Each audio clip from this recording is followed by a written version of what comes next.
The primary election is tomorrow. It could actually decide who will be in office next year.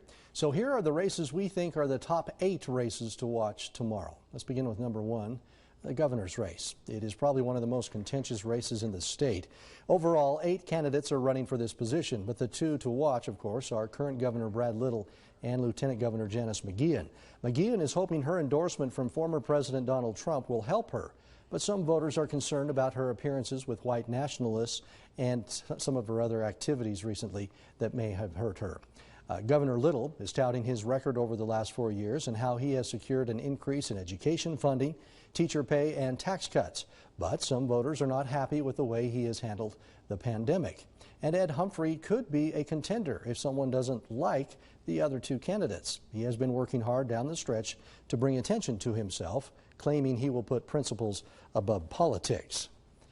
To number 2 now, of course, the lieutenant governor's race. Who would replace McGeachin?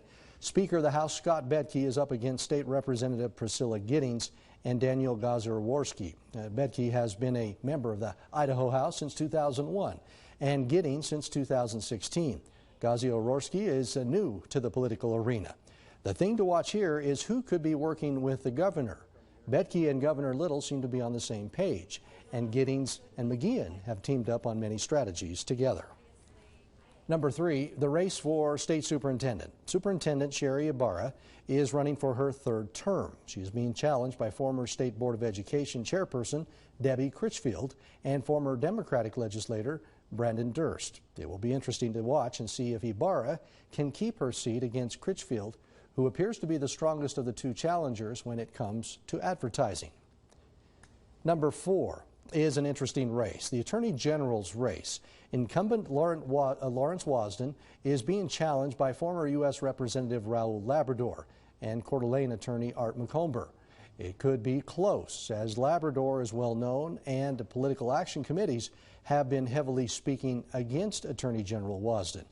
Wasden has served for 20 years as Attorney General, which is the longest in Idaho's history. Number 5, who will be Idaho's next Secretary of State? 3 candidates are eyeing this position: Stanley legislator Dorothy Moon, Coeur d'Alene Senator Mary Souza, and Ada County Clerk Phil McGrain. The Secretary of State administers the state elections, as well as registering business entities. It is a hot topic with legislators. This is not the right video yet. Moon and Souza have been outspoken on how elections are handled, while McGrain has been the only candidate to have actually conducted an election. So this one will be interesting to see who voters select. Now, roll that beautiful bean footage. Number 6, Mike Simpson. Will he be able to keep his seat in the U.S. House of Representatives? Since outlining a plan to save the salmon population and proposing to remove 4 dams on the lower Snake River, Simpson has been receiving pushback from several of his Republican colleagues. 4 people are running against him. His closest contender is Idaho Falls attorney Brian Smith. Smith also has his challenges. He has a leadership position with the Bonneville County Republican Central Committee, who just lost a case against the state GOP committee over election law violations. We will keep a close eye on this interesting race. Now, number 7, we will see who voters in Madison County think should represent them in the Idaho House. You could call this one a rematch because of the 2 candidates for District 34B have met before. This time, State Representative Ron Nate is being challenged by former State Representative Britt Raybould, who Nate defeated 2 years ago by less than 300 votes, thanks to voters in Bonneville County.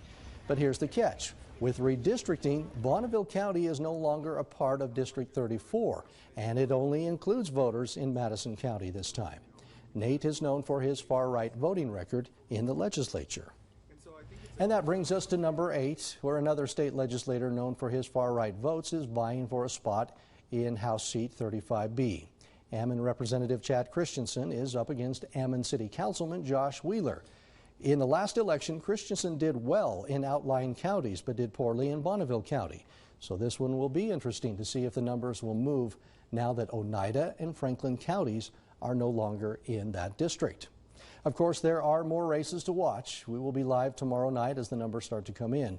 We will have a couple of guests with us tomorrow evening to help us analyze the results, so please join us. We hope you do. Our coverage begins at 9 o'clock for Eyewitness News 3 on Fox 5, and then at 10 o'clock we will move over to Local News 8 and Eyewitness News 3 as we team up together on up to the minute election coverage.